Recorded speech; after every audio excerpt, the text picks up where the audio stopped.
Taong 1976 nang simulan ng kagawaran ng kalusugan ng Expanded Program on Immunization at taong 2016 naman nang mas palawigin pa nila ito at mag-transition into National Immunization Program. Layunin nitong masigurado na mabigyan ng lahat, lalong-lalo na ang mga sanggol, bata at mga nanay ng access sa routinely recommended vaccines. Kabilang sa mga bakunang ito ay ang mga bakuna laban sa tuberculosis, poliomyelitis, diphtheria, tetanus, pertussis at measles at marami pang iba.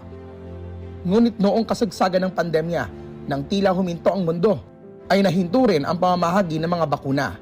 At ngayong taon lamang ay tinatayang umabot na sa 450 na kaso ng pertussis o whooping cough ang naitala sa bansa kumpara sa 23 cases na naitala last year. Dahil dito, mas pinaiigting pa ngayon ng Department of Health ang immunization program upang maibalik ang golden age ng pagbabakuna sa bansa.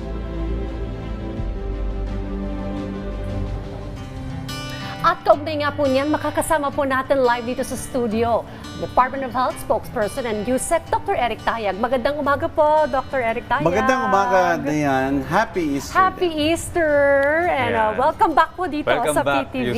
Good morning din, Audrey. At maraming salamat dito sa RSP ngayong araw sapagkat nagdiwang tayo at nagbigay ng pagdadasal po sa nakalipas na Holy Week. Yes. At kahapon nga ay Happy Easter. Yes po. Happy Easter po, Dr. Tayag. Well, balita namin, maski Holy Friday, nagpapa-interview ka daw. Ano? Oo, staycation lang tayo, Audrey. At sapagkat kailangan mag-antabay tayo sa mga katanungan ng bayan para mabigyan sila ng tamang impormasyon. Lalo na ngayon na naging mainit ang panahon at inaasahan namin na makakabigay tayo ng impormasyon para maibsan man lamang ang maaaring maramdaman ng marami nating kababayan ngayong tag-init. Ayun na nga, Dayan, buong Holy Week nakamonitor ang Department of Health. Pero ito, Yusek, kamusta na po yung ngayong pamamahagi ng bakuna o yung routine vaccine sa buong Pilipinas?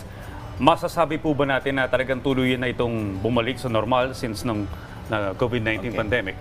Ang programa ng Kagawaran ng Kalusugan, Audrey, ay kailangan mabakunahan ng bata before they reach their first birthday.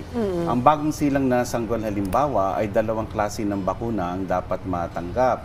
Yan po ay BCG, yan ang para sa tuberculosis, at yan po ay meron ding hepatitis B. So dalawa na kagad, bagong silang pa lang.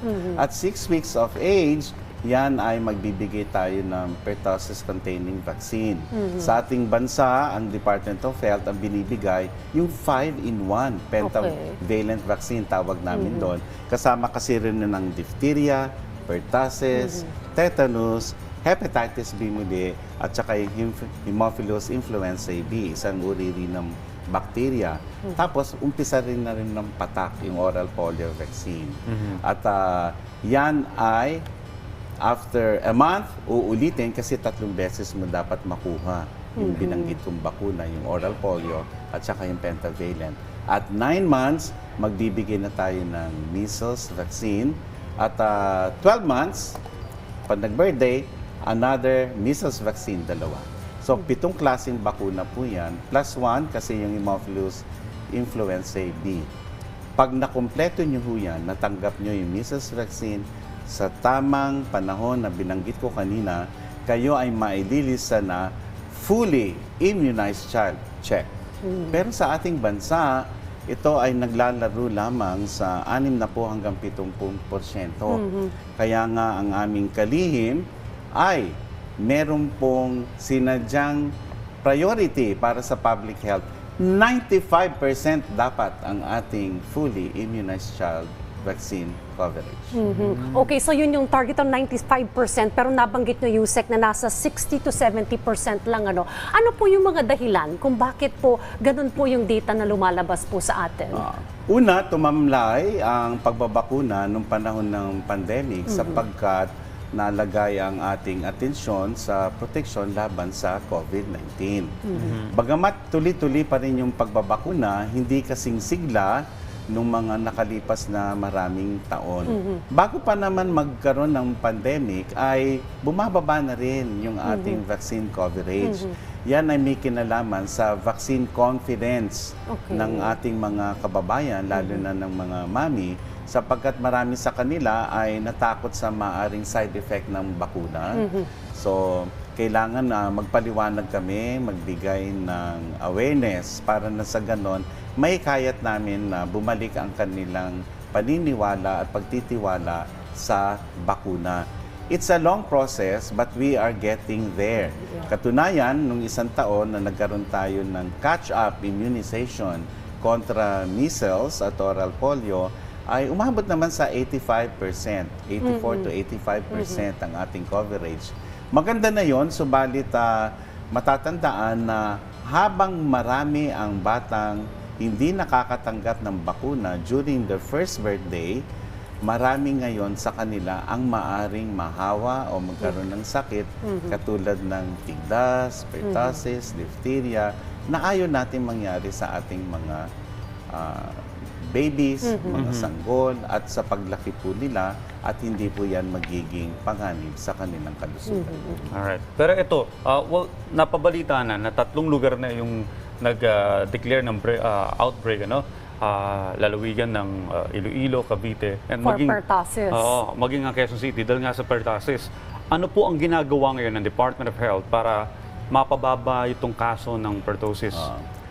Tutuwa naman kami, bagamat nagdeklara ng outbreak ang Quezon City, Iloilo, at Iloilo City at ang lalawigan ng Cavite. Tuloy-tuloy ang pagpapalaganap nila ng kaalaman para sa kahalagahan ng bakuna. Kaya ngayon, sigurado ako sa pagbubukas ng health center, harinawa, meron silang supply ng bakuna, yung pentavalent, ay pumipila na sina mami kasama yung mga baby para na sa ganun ay makompleto nila yung bakuna kontra pertussis. Ganyan man ay nagbigay din kami na impormasyon kung ano yung mga sintomas ng pertussis sapagkat may gamot naman kung sakaling ikaw ay mahawa.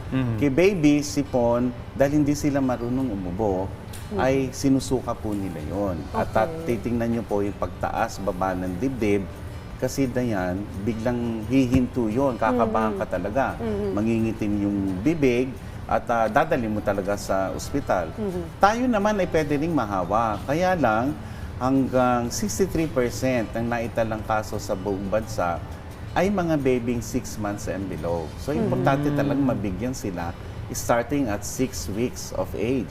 Sa atin, kumakahol tayo sa pag-ubo niyan. Tuloy-tuloy yan, hindi mapipigilan, kulang na lang ay buksan natin yung ating dibdib at sabihin natin, hinto ka na. Pero tuloy-tuloy pa rin yan. At marami sa nagkakaroon ng tospirina, yun ang tawag sa ating salita, ay 2 linggo na, 1 buwan, 2 buwan, nandiyan pa rin yung ubo. Mahaba ang ano nito. Mapagkakamalan mo, Audrey, na COVID hika o kaya naman tuberculosis. Ang kaibahan po nito sa COVID ay tuloy-tuloy yung ubo at kung kailangan yung makumpirma yan, may swab test din. Tapos nakukumpirma po yan sa laboratory.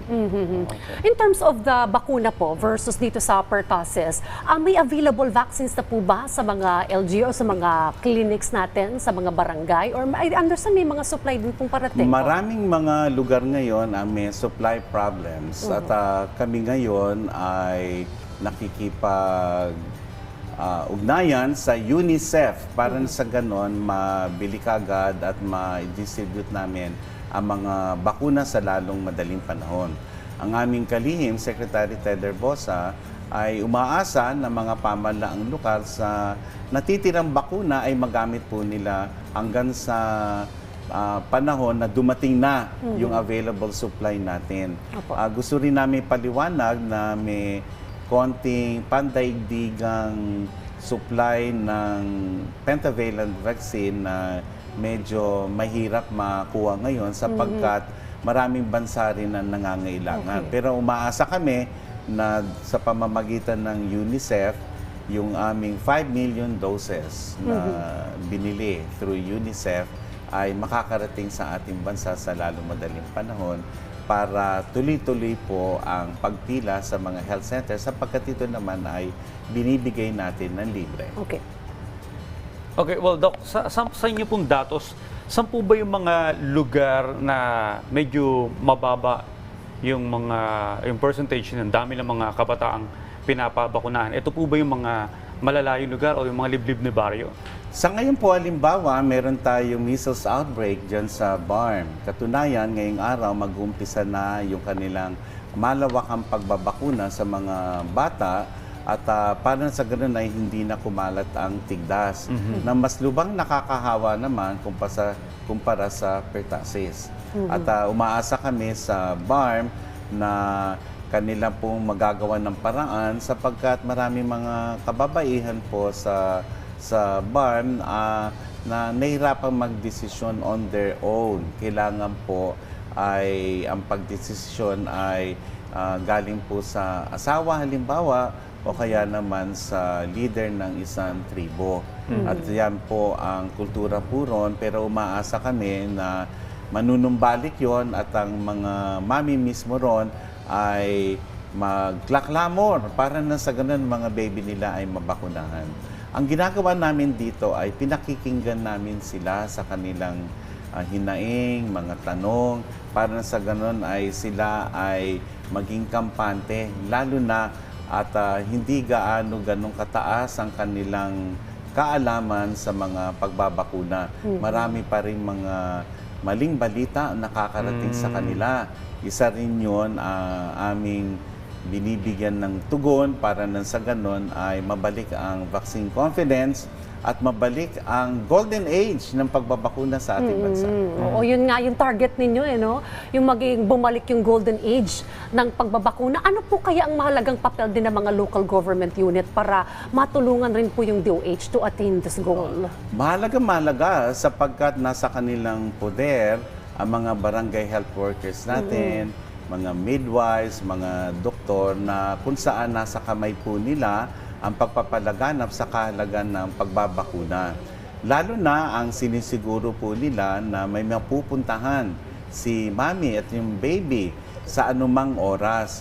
Inaasahan nga namin na palawigin pa yung oras, hindi magtatapos sa alas 5 ng hapon halimbawa, o kaya naman hindi lamang isang araw ang tinakda nilang araw para sa pagbabakuna. Kasi may ibang lugar, halimbawa, Miyerkules lamang yung pagbabakuna. Okay. Paano pag may schedule yung Tama, baka pauwiin pa yun. Kung may narigaw man, huwag nyo nang pauwiin kahit ibang araw ang pinunta po dito, bigyan nyo na rin po ng bakuna. At yung iba naman, natutuwa kami, nag-house to house. Ayun. Titingnan nila yung listahan, Audrey, Dayan. Sandali, bakit itong 5 pamilyang to, dapat dinala na yung baby rito, hindi pa. So, pupuntahan nila yon, alamin ang pangyayari. At ang mahirap din dito, may mga naglilipat bayan, yung migration na tinatawag. Kailangan po magpalista po kayo kung bagong dating po kayo sa lugar na yon para masama kayo sa listahan. At para na sa ganun, may nakalaan ng libreng bakuna para sa inyong mga baby. So data rin, importante talaga para ma-monitor. Isipin nyo, lumipat ako na isang lugar. Ang inasikaso ko lang yung bagong tahanan, yung trabaho, yung pagkain. Nakalimutan niya yung bakuna ni baby. Hindi nyo napailista. Wala kayo sa listahan. At mahihirapan po kayo at nakalimutan yung pumila at libre naman ng bakuna. Kahit saan kayo pumunta po, libre ang bakuna. Ayan. Dapat seryosohin ng ating mga kababayan to dahil off the air na binanggit ni Yuse kanina na nung panahon ng pandemya, nasa 1 milyong mga kabataang Pilipino po ang hindi nabakunahan. So ito po yung hinahabol ngayon ng DOH na mabakunahan sila. Ito yung tinatawag na zero dose. From 2019 hanggang 2022, sa pandaigdigang tala ay ito ay umabot sa 48 million. Sa ating rehiyon, ang Pilipinas ay 1 milyong bata po ay hindi nakatanggap kahit isang bakuna dun sa binanggit ko during the first birthday. Okay. Kaya ang ginagawa natin ngayon, dahil hindi na sila makakatanggap ng mga bakuna during the first birthday, kasi yun, naka-reserve sa magka-catch up kami ngayon. So magdadagdag kami ng binibiling bakuna para yung mga hindi nakatanggap from 2019 to 2022 ay mababakunahan natin ngayon. Siguro po panghuli na lamang po, Yusek Tayag, imbitahan po natin yung ating pong mga kababayan na pabakunahan po yung kanilang mga anak, lalo pa kapag hindi pa ito nagwa 1-year-old, na kumpletuhin po itong mga bakunang ito. Alam po namin, ngayong panahon po ng tag-init, ay maaring ang pagbabakasyon o pagpunta sa mga magagandang lugar. Pero ang pinakamagandang lugar po na pwede niyong puntahan ay yung nagbibigay ng libreng bakuna. Dalhin na po si baby at sa tulong po ninyo, ang Kagawaran ng Kalusugan ay umaasa na mababalik ang ating golden age sa ating pagbabakuna. Sa bagong Pilipinas, bawat buhay mahalaga. Siguro may dance step na rin dapat tayo dun sa golden age of pagbabakuna, Yusek. Meron. ba? At ibitayin niyo ako ulit. Bibitinin po natin ang teaser ating muna, mga teaser. manonood. Babalik po ako dito sa RSP. At syempre, sabi ni Diane at Audrey, sasayaw ako kasama syempre Kasama sila. kami. Sige, sasaulin natin yung dance move na yan. Para pang hikayat rin, and to increase awareness tungkol dito sa goal ng golden age of vaccination o pagbabakuna para po sa bagong Pilipinas. Ayan, teaser muna to. So abangan niyo po yan. Muli maraming salamat po sa lahat ng Maraming impormasyon. salamat, Audrey. Maraming salamat, Thank Diane. you, Yusek At sana ay kasama namin kayo as our immunization champions para mabalik ang golden age ng pagbabakuna sa ating bansa. Rest assured po, kaisa niyo po kami dyan, Yusek Tayag. Alright, nakapanayon po natin si DOH Undersecretary Yusek Eric Tayag. Salamat po.